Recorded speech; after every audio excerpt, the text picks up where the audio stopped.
सांगोल्याचा करार माहिती आहे का? सांगोल्याचा करार माहित नसेल तर आठवण करून देतो. शिवछत्रपतीच्या महाराजांच्या राजधानीमध्ये स्वराज्यामध्ये वसुली करण्यासाठी आणि कारभार चालवण्याची जबाबदारी पेशव्यांवर दिली होती. हे पेशवे छत्रपतींचे नोकर सांगण्याला उचलायचं, झाडू लोटून मारायचं, पोत्या करायचं, खरकटं करायचं, ही जबाबदारी स्वीकारणारा पेशव्यावरती जबाबदारी दिली. आणि ज्या दिवशी सांगोल्याचा करार झाला भाई, त्या दिवशी छत्रपती नामदारी झाले आणि सांगोल्याचा करार करणारे पेशवे हे राजे झाले. आणि याचा दुष्परिणाम असा झाला, पेशवाई जन्माला आणि तुमच्या गळ्यात मडका आणि डोंगरावरती झाडू आला. आज सुद्धा या शिवरायांच्या वंशजांनी पेशव्यांच बरोबर सांगोल्याचा करार केलाय की काय?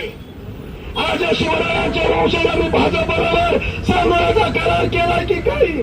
आज या शिवरायांच्या वंशजांनी आरएसएस बरोबर सांगोल्याचा करार केलाय की काही? याचं उत्तर देणं गरजेचं आहे.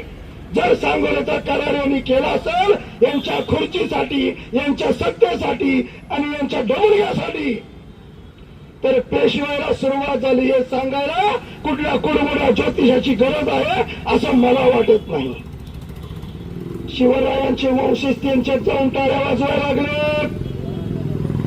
येणारी पेशवाई, मागच्या दाराला येणारी पेशवाई हलवून पाडायची असेल तर तुम्हाला आम्हाला जागे राहावं लागणार आहे.